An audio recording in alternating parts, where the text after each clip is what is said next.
여러분, 우리는 오늘 예수님의 부활에 대한 말씀을 듣게 됩니다. 그런데 여러분, 요즘은 부활 시즌입니까? 아니면 성탄 시즌입니까? 성탄 시즌이잖아요.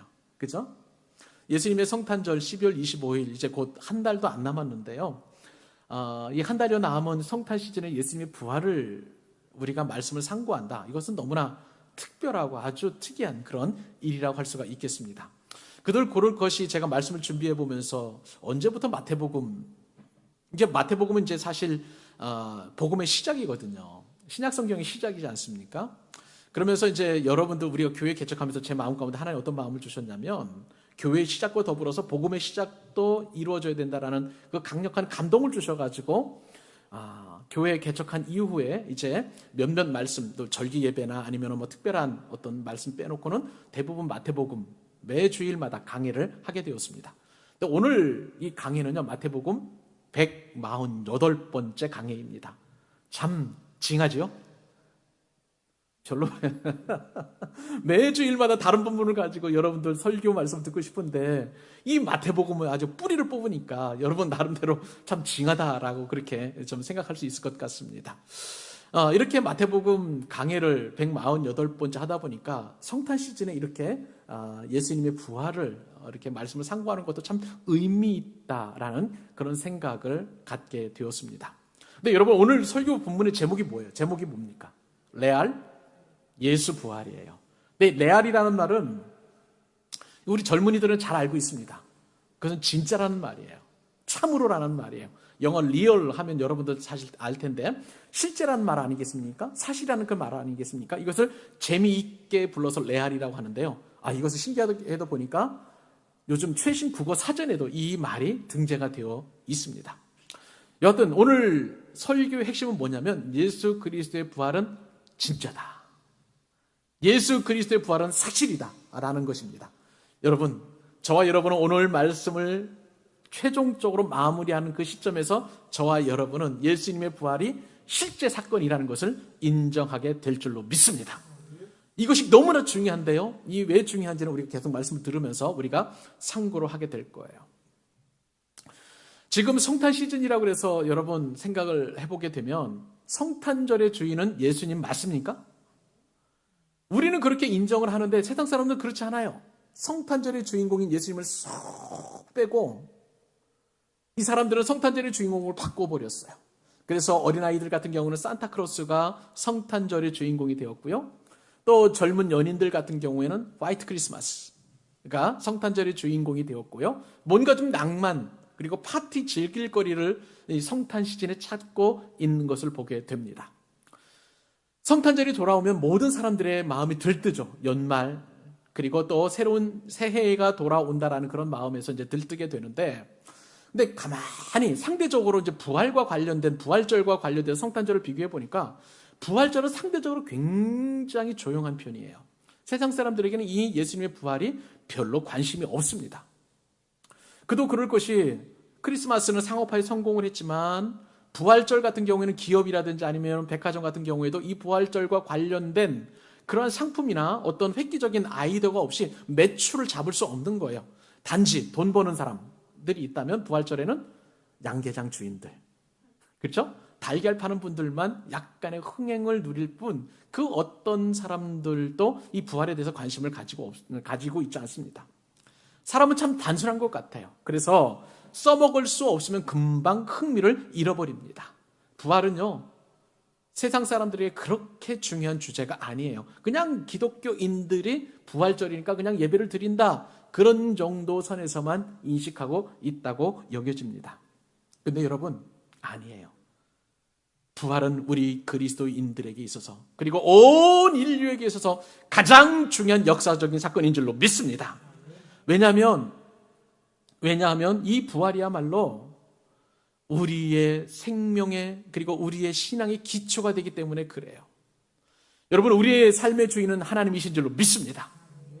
우리의 주인은 어떤 돈이나 땅이나 집이나 명예나 명품이 아닌 하나님이세요. 근데 이 하나님께서 행하신 놀라운 일이 바로 이 예수 그리스도의 부활이에요. 그것도 완전한 죽음에서 예수 그리스도를 일으켜 세워주셨습니다. 그 예수님께서 우리의 삶의 주인이심을 믿는다면 부활이 어찌 우리가 소홀히 할 수 있겠는가라는 그런 결론을 얻게 되는 거예요.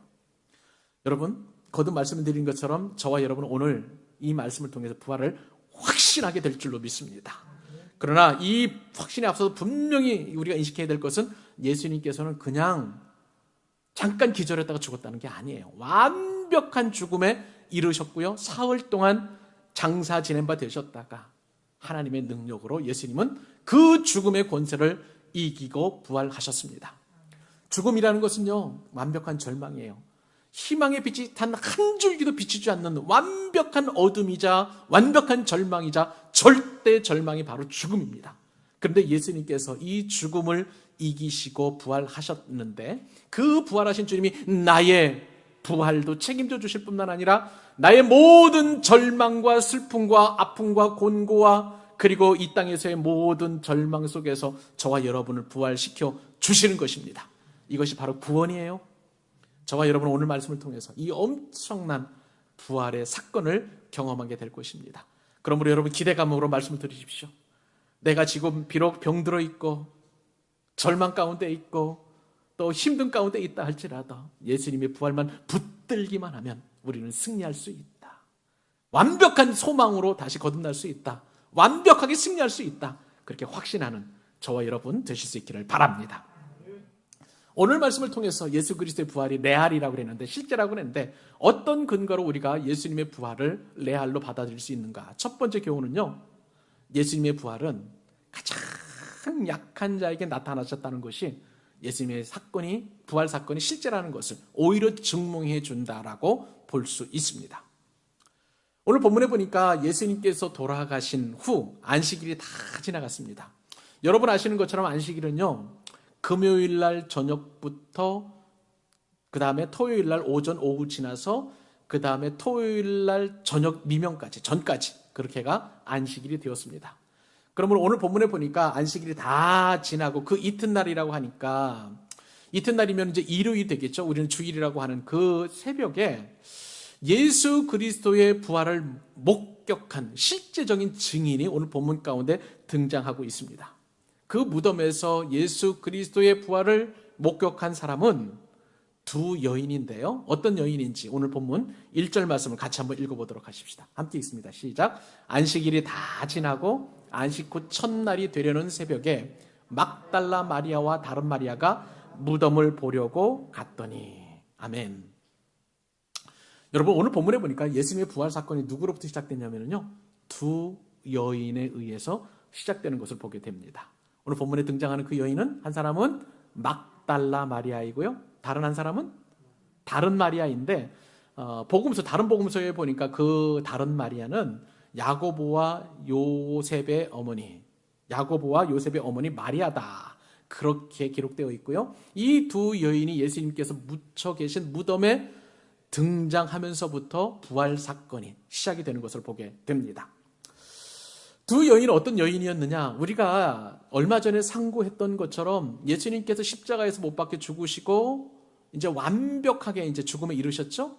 그때에 이제 아리마대 요셉이 와서 예수님의 그 시신을 달라고 빌라도에게 요청을 하고 이제 그 아리마대 요셉은 예수님의 시신을 자기가 원래 죽으면 묻히려고 했던 그 쇠무덤에 예수님의 시신을 안치했고요. 아주 큰 돌문을 완벽하게 굴려가지고 무덤 문을 꽉 막았습니다. 이제 누구도 그 무덤에 드나들 수 없고요.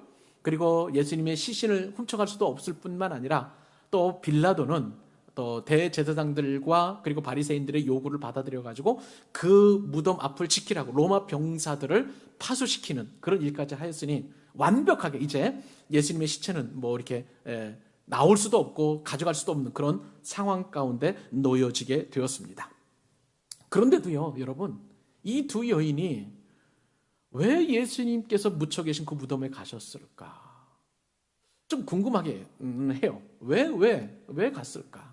근데 오늘 본문과 비슷한 본문이 나오는 누가복음 24장에 보니까 이렇게 그 여인들이 간 이유가 있습니다. 누가복음 24장 1절로 3절에 보니까 안식 후 첫날 새벽에 이 여자들이 뭘 준비해 가지고 왔나요? 향품. 그 준비한 향품을 가지고 무덤에 가서 돌이 무덤에서 굴려 옮겨진 것을 보고 들어가니 주 예수의 시체가 보이지 아니하더라. 이 두 여인은요, 참 신실한 사람이에요. 믿음이 아주 훌륭한 사람들입니다. 왜냐하면 예수님께서 완벽하게 죽으셨다는 것을 확인했잖아요. 그리고 무덤 속에 들어간 것을 확인을 하고, 이 여인들은 예수님의 그 시신에 바를 향품, 이것은요, 예수님의 시신이 쉽게 썩지 않도록 방부제 역할을 하는 그러한 향유와 향품이라고 보시면 되겠습니다. 그것을 가지고 이제 무덤에 딱 올라갔는데, 어떤 일이 일어나게 되었냐면, 오늘 본문에서 보면 이 무덤이 비었다는 그런 사실을 이 여인들이 보게 되었습니다. 여인들은 올라가면서, 향품을 가지고 올라가면서, 누가 좀 저 돌문을 좀 열어줬으면 좋겠는데, 그게 걱정하면서 올라갔다라고 그렇게 다른 성경에 기록되어 있어요. 다른 복음서에. 근데 오늘 본문에서 제가 이제 이 부활 사건과 관련해서 집중해서 본 그 단어가 하나 있는데, 분명히 오늘 두 사람은 두 여인이에요. 예수님의 부활을 처음으로 목격한 사람이 두 여인이에요. 막달라 마리아와 그리고 또 다른 마리아인데, 그런데 보니까 이 두 사람 가운데 예수 그리스도의 부활을 처음 목격한 사람은 복수가 아니라 단수예요. 한 사람이라는 거예요. 이상하죠? 똑같이 예수님께서 부활하셨다는 빈 무덤을 목격을 했는데 왜 마태복음에서는 혼자라고 그렇게 기록했을까? 그 여인이라고 되어 있는데요. 그 이유가 있습니다. 왜냐하면 예수 그리스도의 부활을 목격한 사람은 막달라 마리아이고요. 그 여인이 주도적으로 주님의 부활을 이제 주님의 그 무덤에 갔는데, 다른 마리아는 그냥 따라간 거라고 보시면 되겠습니다. 그러니까 이 막달라 마리아말로 예수 그리스도의 부활을 목격한 역사적인 주인공이라고 할 수가 있는 거예요. 한마디로 말하면 예수님의 부활을 목격한 스타라고 할 수가 있겠습니다. 근데 이것을 그냥 마태복음에서만 그런 것이 아니라 마가복음에서는 아예 드러내놓고 그렇게 표현하고 있어요. 마가복음 16장 9절 말씀 보실까요? 여기에 보면 이렇게 표현되어 있습니다. 예수께서 안식 후 첫날 이른 아침에 살아나신 후 전에 7 귀신을 쫓아내어 주신 막달라 마리아에게 먼저 보이시니. 자, 이 말씀에 따르면 예수 그리스도의 부활을 인류 역사상 가장 처음 목격한 주인공이 누구라고요? 막달라 마리아예요. 막달라 마리아. 근데 이 막달라 마리아를 마가는 어떻게 소개하느냐면 전에 7 귀신 들렸던 여인이라고 소개하고 있는 것을 보게 됩니다. 저는요, 아무리 생각해도 왜 예수님께서 이 막달라 마리아에게 부활을 가장 먼저 보이셨을까? 이해가 되지 않습니다. 왜냐하면 유대인들의 전통 율법에 따르면 어떤 한 사건의 증거로 채택되려면요, 반드시 2명의 증인이 있어야 되는데 여자들은 안 돼요. 여자들은 신뢰할 수 없다는 거예요. 증거로 채택할 수 없다는 거예요. 반드시 남자 2명이어야 되는데, 그런 율법에 따르면 예수 그리스도의 부활, 이것은 엄청난 사건이잖아요. 그래서 이것을 증거하려면 저 같으면 예수님의 12제자 가운데 2명을 택해가지고 증인으로 삼을 것 같습니다. 그런데 예수님 그렇게 하지 않으셨어요. 이 막달라 마리아를 증인으로 삼으셨는데 그 이유가 있습니다. 하나님의 뜻이 있기 때문에 그렇습니다. 어떤 뜻일까요? 그것은 예수님의 부활을 가장 연약한 사람에게 나타내시기 위한 하나님의 뜻이 있는 것입니다. 하나님께서는 분명히 하나님의 뜻이, 우리를 향한 하나님의 뜻은 뭐냐면요, 사람의 열심과 사람의 능력과 사람의 실력을 가지고 예수 그리스도의 부활을 증거하거나 또한 증인이 되도록 만들지 않으셨다는 거예요. 가장 약한 사람을 택하셔서 예수님의 부활의 증인으로 삼으셨다는 것입니다. 이것이 바로 하나님의 뜻인데, 왜 하나님 이렇게 뜻을 가지셨느냐? 이것은 바로 오직 예수님께서 부활의 참된 주인이심을, 사람이 개입하지 않는 예수님만이 참된 부활의 증인이시라는 것을, 주인이라는 것을 나타내기 위한 뜻이 그 안에 들어있다는 사실입니다. 저는 오늘 말씀을 묵상해 보면서요, 지난 주간에 우리 교회가 행한 선한 일들을 좀 생각해 보게 되었어요. 여러분, 말씀을 드린 것처럼 아까 광고 드렸죠. 우리 교회가 추수감사절 헌금을 이제 하나님 앞에 드렸는데, 그것을 가지고 우리 주변의 가난한 이웃들을 섬겼습니다. 우리 교회 성도들 전체가 200kg, 그 다음에 운영위원회 집사님 가정에서 140kg 해가지고 총 340kg을 보내게 되었어요. 그리고 나서 이제 돈에 조금 이제 여유가 있어서 우리가 그동안 한 번도 하지 않았던 그 섬김 가운데 하나가 뭐냐면 선교사님들을 후원하는 일이었어요. 우리가 잘 아는 것처럼 진설은 선교사님과 김선영 선교사님, 일본의 우리 교회 후원 1호 선교사님 가정이고요. 2호는 미얀마 류태진 선교사님과 또 주종미 선교사님이십니다. 3호는 이제 중국에서 24년 동안 선교하고 그 다음에 추방당하셔서 명지대학교하고 그 다음에 이제 합동신학대학원 대학교에서 중국인 학생들에게 신학과 그리고 복음을 가르치는 박용수 선교사님 가정, 그리고 4호는 이제 김인기 선교사님 태국이죠. 또 박준희 선교사님 가정을 이제 우리가 후원하도록 하는데 한 번도 우리가 성탄절에 맞춰가지고 이제 선물을 보낸 적이 없었어요. 그래서 우리 운영위원 집사님들과 이야기하고 저도 또 그런 마음이 있어가지고 서로 이야기하는 가운데 성탄 선물을 한 달 전에 준비해가지고 보내자. 그러다 보니까 우리 절기 성금을 그쪽으로 보냈으면 참 좋겠다 생각이 들었습니다. 근데 이리저리 알아보니까요, 배보다 배꼽이 더 큰 거예요. 선물은 작은데 우편료는 그 선물값보다 더 들어가는 거예요. 그래서 너무 아까운 거예요. 그래서 좀 주부의 사정을 잘 아는 장복 집사님께서 돈으로 보내시자 그렇게 말씀하시더라고요. 그래서 우리 모든 운영위원 집사님들이 동의하셔가지고 이제 돈으로 보내서 꼭 그 가정에 필요한 것들 구매를 하든지 아니면 가족끼리 식사를 하고 좋은 시간을 갖든지 뭐 이렇게 하자라고 그렇게 이제 제안을 했습니다. 그래서 주중에 이제 기쁨으로 이제 그 선교사님들에게 그런 뜻을 전하고 그렇게 알려드렸습니다. 그런데 그 통화하는 과정 가운데에서요, 아주 기가 막힌 이야기를 들었어요.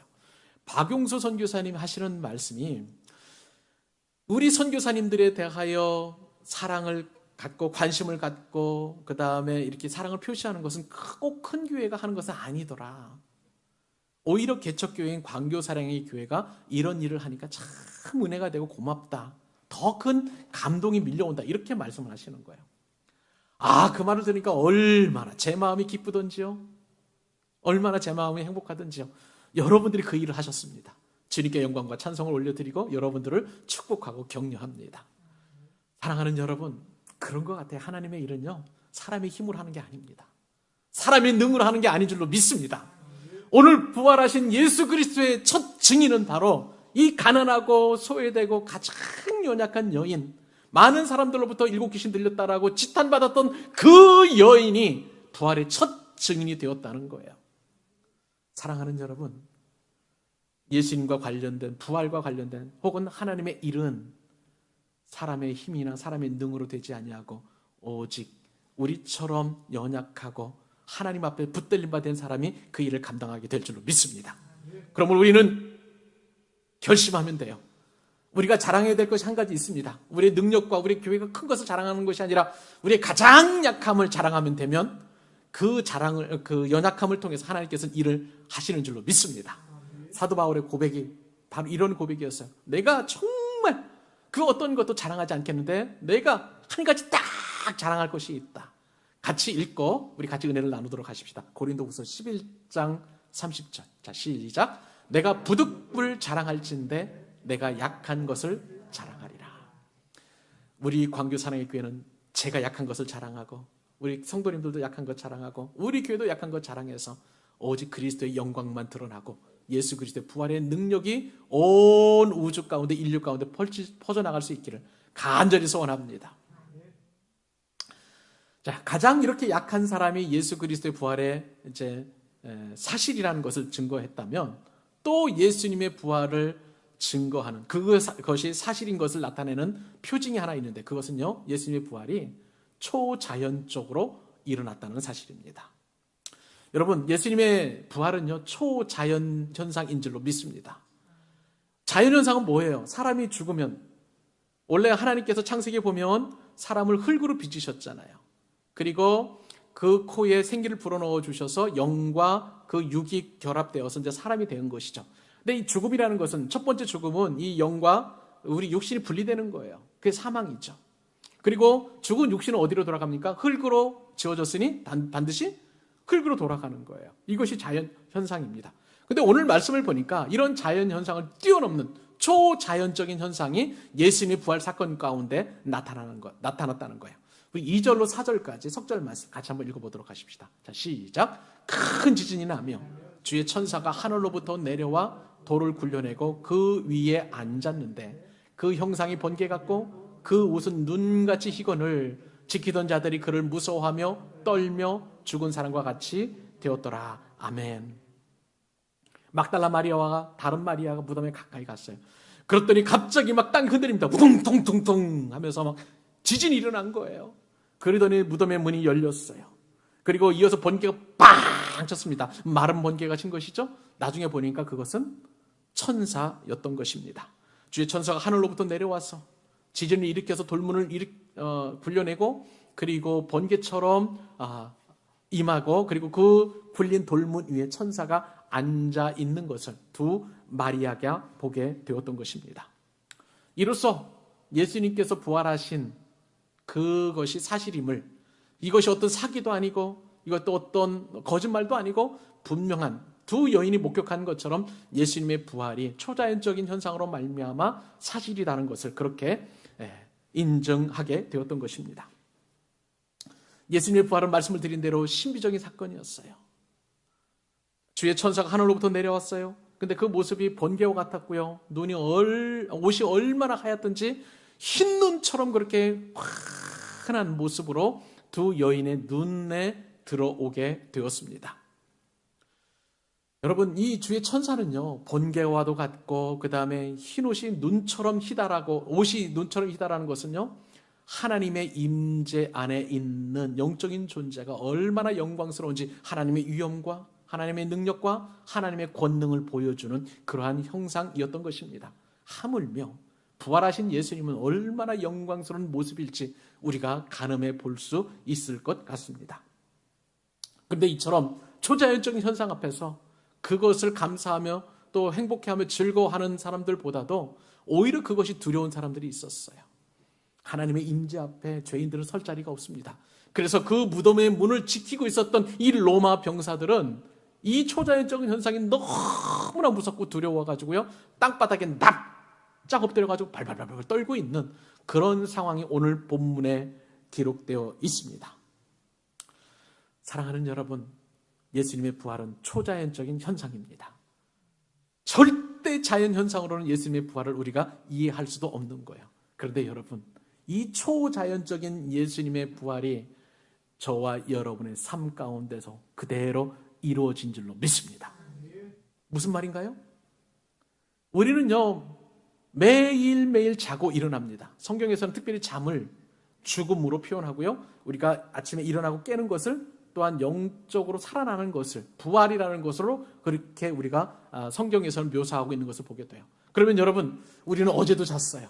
어제도 죽은 거예요. 오늘도 잤어요. 오늘도 죽은 거예요. 그러나 어제도 일어났어요. 어제 부활한 것이고 저와 여러분은 오늘도 이렇게 하나님 앞에 예배하고 있는 것은 저와 여러분은 지금도 부활하고 있는 줄로 믿습니다. 우리 하나님께서 만약에 우리 심장을 틀어주셔가지고 5분만이라도 우리가 그 심장이 뛰지 않는다면 우리는 이 땅에서 살아갈 수가 없는 거잖아요. 하나님께서 이렇게 살아있는 것은요, 우리가 이렇게 살아있는 것은 하나님께서 초자연적으로 저와 여러분을 붙들고 계심을 믿습니다. 우리는 그래서 매일매일 죽음과 부활을 초자연적인 현상을 통해서 경험하고 있는 거예요. 비단 우리가 자고 일어나는 것만이 아니죠. 부활 연습한 것은 우리가 인생을 살아가다 보면 인생이 깊은 고난 가운데 빠질 때가 있어요. 그럼 우리가 하는 이야기는 뭐냐면 내가 이제 죽었구나, 나는 더 이상 소망이 없구나, 그런 마음을 가지고 있을 때가 있습니다. 그런데요, 지금 이렇게 살아계신 것을 보면 그 죽음에서 하나님께서 초자연적으로 여러분을 붙들어 계심으로 말미암아 부활하게 하여 주신 줄로 믿습니다. 이것도 부활의 증거라고 할 수가 있는 거예요. 여러분이 실감이 안 날 것 같아서요, 말씀을 준비하다가 정말 이런 사람도 매일매일 예수님의 부활을 경험했다라고 한 분을 제가 소개해 드리려고 합니다. 이분은 어떤 사람이냐, 태어나자마자 아랫부분의 장이 윗부분의 장을 이렇게 먹어 들어간 거예요. 그래가지고 이 장을 잘라낼 수밖에 없었어요. 이거를 장중첩증이라고 하는데요, 생후 태어난 지 6개월도 안 되어서 이 장중첩증 수술을 하게 되었고요. 또 이 여인은 자궁 대막증인가요? 그것에 걸려서 자궁 적출 수술을 받았습니다. 유방에 또 암이 생겨가지고 유방도 이렇게 절제하는 그런 수술을 받은 비참한 그런 육신을 지닌 그런 여인이었어요. 눈이 너무 안 좋았어요. 그래서 망막 출혈이 생겨가지고 3번에 걸쳐서 눈 수술을 받게 되었는데 이 가운데에서 한쪽 눈을 실명하는 육체적인 어려움도 경험하게 되었습니다. 신장 온전하냐? 그렇지 않았어요. 신장도 25%밖에 기능하지 않아가지고요. 늘 그렇게 신장 투석과 그 다음에 혈액 투석을 받아야 되는 그런 삶을 살았고, 장 신경세포가 죽어 있어서 항상 이 소화와 관련된 약을 무려 4가지를 일생 동안 몇 끼니마다 먹어야 했다고 합니다. 팔다리 수술을 수십 년 동안 하게 되었는데 나중에는요, 다리 아래에 신경세포가 죽어가지고요, 다리가 온전치 못하는 그런 어려움도 겪게 되었고요. 게다가 어렸을 때 홍역을 앓게 되었는데 이 홍역 후유증으로 말미암아서 췌장 기능이 완전히 사그라들었어요. 그래가지고 무려 45년 동안이나 이 당뇨 합병증과 싸워야 했다고 합니다. 여러분, 이 사람이 누군지 아세요? 미국의 유명한 영성 신학자가 있는데요, 마르바던이라는 교수입니다. 이 마르바던 교수님은 이렇게 육체적인 질병 가운데 사투하면서 매일매일 살아가면서 캐나다에 있는 리던트 칼리디에서 신학생들에게 복음을 전하고 그리고 또 영성을 가르치는 교수로 사역을 하다가 올 5월 달에 73세의 일기로 그렇게 별세한 그런 유명한 신학자였습니다. 여러분, 만약에 여러분들이 이러한 마르바던 교수처럼 그렇게 육체적인 질고를 안고 살아간다면 하루하루의 삶이 어떨까요? 과연 우리도 이렇게 그분처럼 그렇게 살아갈 수 있을까요? 저는 자신을 뭐 할 수 없을 것 같아요. 이분도 얼마나 매일매일이 고통스러웠으면 이분은 어떤 이야기를 하냐면은 자신의 여러 원책을 썼어요. 이 질병이 있을 때마다 위로라는 책도 썼고요. 또 그다음에 안식이라는 책도 썼고, 의미 없는 고난은 없다, 약할 때 기뻐하라는 책들을 썼는데 이 책 가운데에서 특별히 의미 없는 고난은 없다라는 그 책에서 자신의 고통을 솔직하게 이야기를 합니다. 문득 이 고통 때문에 하나님을 신뢰하기 힘들다, 그렇게 솔직하게 고백을 합니다. 근데 여기서 머물지 않아요. 더 큰 이야기 속에서 참된 소망을 발견했다고 이야기합니다. 더 큰 이야기가 무엇이냐? 그것은요, 예수 그리스도의 고난 속에서 있는 것보다도 부활이 더 큰 이야기이기 때문에 그 큰 부활의 이야기 속에서 예수 그리스도의 모든 고난이 다 녹여진 것처럼 나의 일상 가운데서도 예수 그리스도의 그 부활의 소망 안에 나의 모든 삶이 들어가 있기 때문에 나는 그 소망으로 살아간다 라면서 그렇게 이야기를 했던 것이죠. 이 마르바단 교수가 나중에 이런 말을 합니다. 근데 얼마나 그 말이 제게 영으로 남았는지, 그렇게 그분이 이렇게 표현을 해요. 그리스도의 부활이 그분의 고난보다 훨씬 크듯이 우리도 그 부활에 동참하면 슬픔에 함몰되던 데서 벗어날 수 있다. 사랑하는 여러분, 고통당하고 계신가요? 여러분에게 위로가 필요하십니까? 여러분, 슬픔과 아픔과 또 절망이 여러분의 앞길을 사로잡고 있습니까? 예수 그리스도의 부활은 이 모든 것보다도 큰 줄로 믿습니다. 그 큰 이야기 속에 여러분의 모든 슬픔과 아픔과 고통과 고난을 집어삼키고도 남는 넉넉한 이김이 있게 된 줄로 믿습니다. 그러므로 우리는 이 초자연적인 예수 그리스도의 부활을 나의 부활로 가져야 되는 거예요. 그 부활의 소망으로 삼아야 여러분 인생에서 승리하게 될 줄로 믿습니다. 오늘 이 말씀을 들으면서 믿겨지지 않는 것 같은, 그리고 신화와도 같은 그런 예수님의 부활 사건이, 그것이 세상 사람들이 이야기하는 부활이 아니라 나에게 임한 실제적인 사건이라는 것을 확신하고 날마다 주님의 부활의 소망을 붙잡고 살아가는 여러분 되실 수 있길 주님의 이름으로 축복합니다. 오늘 말씀 가운데서 결론으로 한 가지 더 교훈을 살펴보도록 하십시다. 여러분, 예수님의 부활은 실제 사건이에요. 그러므로 예수님의 부활은 실제 사건임을 여러분 믿으시기 바랍니다. 기독교는 어떤 종교일까요? 사랑의 종교라고 보통 이야기하십니다만은, 또 자비의 종교라고 이야기합니다만은 맞아요. 그런데 다른 종교에서도 그런 어떤 종교성을 나타내는 부분이 없지 않아 있습니다. 그런데요, 다른 종교에는 없는 우리 기독교만의 아주 탁월한 능력이 하나 있습니다. 예수 그리스도의 부활 사건입니다. 그리스도인 어떤 사람인가요? 예수 그리스도의 부활을 믿는 사람들이 바로 그리스도인이라고 할 수가 있겠어요. 우리가 20년, 30년 동안 교회에 출석합니다. 그리고 교회에서 많은 중직을 맡아가지고요, 장로님도 되고 목사님도 되고 선교사님도 되고 그럴 수 있잖아요. 정말 교회 중직을 맡아서 또 주님의 몸된 교회를 섬길 수도 있을 거예요. 혹은 어떤 가정 같은 경우에는 3대, 4대, 5대에 이르기까지 믿음의 명문 가문으로 이렇게 축적되는 신앙의 그런 가문이 될 수 있겠습니다만은요, 여러분 놀랍게도 예수 그리스도의 부활이 나에게 없다면, 내가 예수 그리스도의 부활을 믿지 못한다면 이 모든 것들은 다 모래성에 불과한 거예요. 예수 그리스도의 부활을 믿지 않으면 우리에게는 참된 부활도 없고 영생도 없는 줄 여러분 믿으시기 바랍니다. 예수님 당시에도 주님의 부활을 믿지 못하는 사람들이 참 많았어요. 예수님이 당장 그렇게 부활하셨음에도 불구하고요. 어떤 사람들이 이렇게 이야기했습니다. 예수님은 진짜로 죽은 것이 아니라 가사 상태에 놓여 있었다. 그래서 나중에 깨어났다. 이것이 바로 가사설이에요. 또 예수는 제자들이 그 시체를 훔쳐다가 감춘 후에 살아났다고 거짓말했다. 이것이 바로 유기설입니다. 시체를 훔쳐가지고 유기시켜가지고 예수 그리스도가 무덤에서 없는 것을 보고 부활시켰다. 그렇게 얘기했다는 거예요. 이것이 바로 유기설이고요. 또 어떤 사람은 어떻게 얘기했느냐. 광신도들이 환상을 보고 예수가 살아났다고 헛소문을 퍼뜨렸다. 이것이 바로 환상설입니다. 예수님이 버젓이 살아계신 그 시제에도 이렇게 이야기하는 사람들이 있었다는 거예요. 가사설, 환상설, 유기설입니다. 근데 여러분, 성경은 그렇지 않아요. 그 어떠한 이론으로도 예수 그리스도의 부활을 설명하지 않고요. 대신 예수 그리스도의 부활을 직접 목격한 사람들을 성경에 기록해 놓았습니다. 고린도후서 15장, 부활장이라고 이야기하는데요. 여기에 보면 예수님의 부활을 목격한 사람들이 많이 등장합니다. 같이 한번 읽어볼까요? 자, 시작. 장사 지낸 바 되셨다가 성경대로 사흘 만에 다시 살아나사 베드로에게 보이셨어요. 12 제자에게 보이셨고, 그 후에 500의 형제에게 일시 한꺼번에 보이셨고요. 그 다음에 그 후에 야고보에게 보이셨고, 그 후에 모든 사도에게도 보이셨고, 맨 마지막에 칠삭둥이, 팔상둥이와 같은 나 같은 사람에게도 보여주셨다라고 사도 바울이 그렇게 예수 그리스도의 부활 사건을 증거하고 있습니다.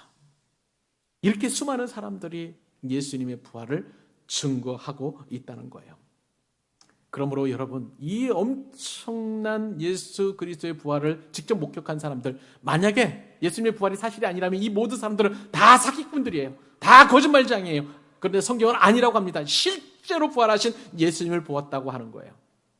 그런데 이 복음이 2000년 동안 이렇게 흘러오면서 어떠한 일이 요즘 일어나고 있냐면요, 현대신학이나 혹은 한국교회 강단에서는 예수님의 부활이 실제 사건이냐 아니냐는 중요하지 않다는 거예요.